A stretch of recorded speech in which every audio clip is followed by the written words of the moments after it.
ចូលរៀបរាប់ពីមូលហេតុដែលប្រទេសកម្ពុជា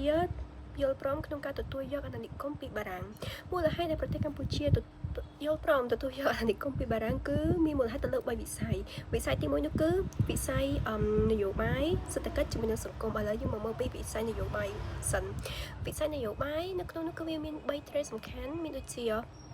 ទី1នោះគឺប្រទេសសៀមជាមួយនឹងយួនតែងចិញ្ចឹមចិត្តវានៅតែចិញ្ចឹមចិត្តប៉ុនប៉ងចង់រំលាយទឹកដីជាតិសាសន៍ខ្មែរដោយយកទន្លេមេគង្គធ្វើជាព្រំប្រទល់រវាងប្រទេសទាំងពីរហ្នឹងទី2នោះគឺពេលហ្នឹងគឺប្រទេសកម្ពុជាដែលជាប្រទេសខ្មែរយើងហ្នឹង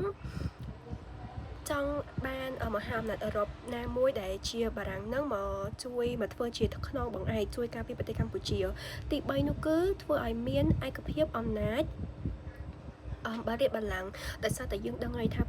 នៅអំឡុងពេលហ្នឹងគឺប្រទេសខ្មែរមាននៅចំនួនផ្ទៃក្នុងរវាងស្ដេចអីចឹងទៅអញ្ចឹង yes is the reason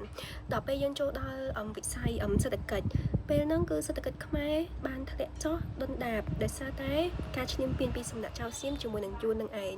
ទី2នោះគឺបារាំងបើកប្រាក់បៀវត្សទៅឲ្យមន្ត្រីរាជការរាជវង្សានុវង្សព្រះមហាក្សត្រអីហ្នឹងគឺខ្ពស់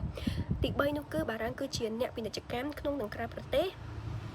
និងគឺជាអ្នកកាន់កាប់ផ្នែកពន្ធដារ